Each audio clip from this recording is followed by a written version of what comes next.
Caw. In a poor village, there lived an old man alone in a small, shabby house. Every morning he would sit quietly on the front porch, holding an old bag of rice, carefully scattering a few grains onto the ground.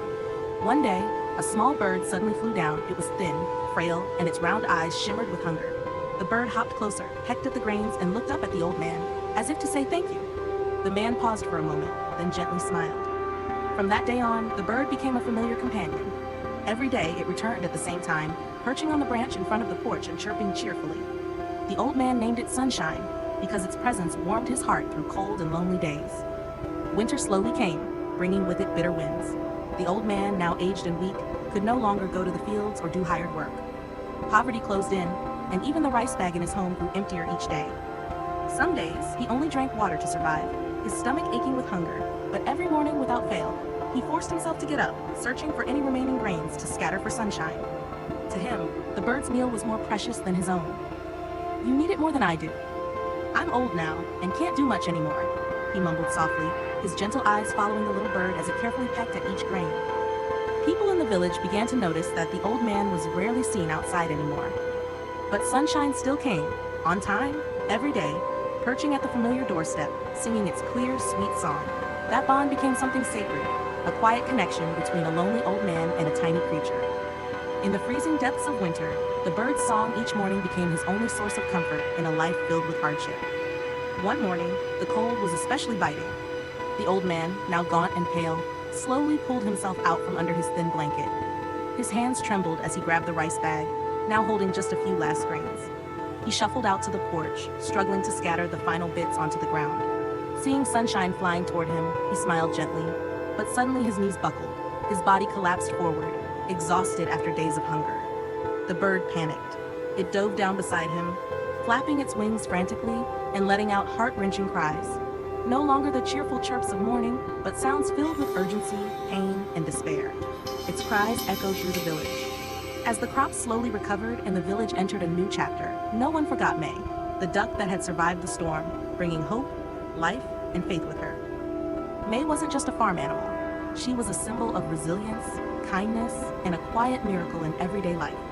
The story of May wasn't just about surviving a disaster. It was proof of the power of compassion and belief. In the most desperate time, when everyone only thought about survival, Mac chose to protect a fragile life.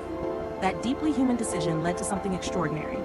A duckling revived and became a source of life for an entire village. May had no magic, but her eggs saved the hungry, spread hope, and brought people together. This story reminds us, sometimes the greatest impact comes from the simplest choice. And in life's storms, a single act of kindness can light up the darkest place. May, the duck who survived the storm, became a powerful symbol of the village. No one remembered the fragile duck shivering in the mud anymore. They remembered a hero who laid eggs that saved lives. In the midst of destruction, that tiny life brought back warmth, connection, and faith in tomorrow. May reminded everyone that miracles don't always come from something grand. They can be a small creature someone chose to love and protect. Through Mac's compassion, a life once seen as worthless created something truly extraordinary. Since the day sunshine disappeared, the front yard of the old man's house no longer echoed with the familiar morning song. Everyone in the village who passed by felt something missing. Something small, yet deeply touching. A few children asked, "Where's the bird?" The adults just shook their heads. No one knew where it had gone.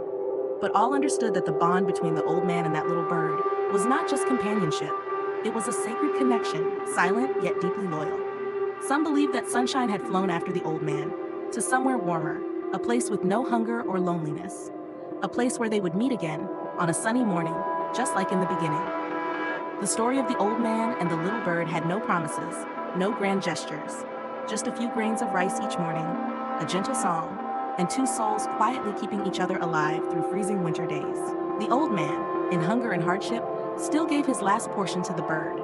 And the little bird, in a vast world, chose only to return to that worn-out porch. Their friendship wasn't written on paper, but etched deeply in the hearts of those who witnessed it. The elders often tell this story to their grandchildren as a lesson in compassion, selfless giving, and a kind of friendship that transcends all boundaries. It doesn't have to be loud or grand. Sometimes, the smallest act of kindness is enough to warm someone's heart for a lifetime.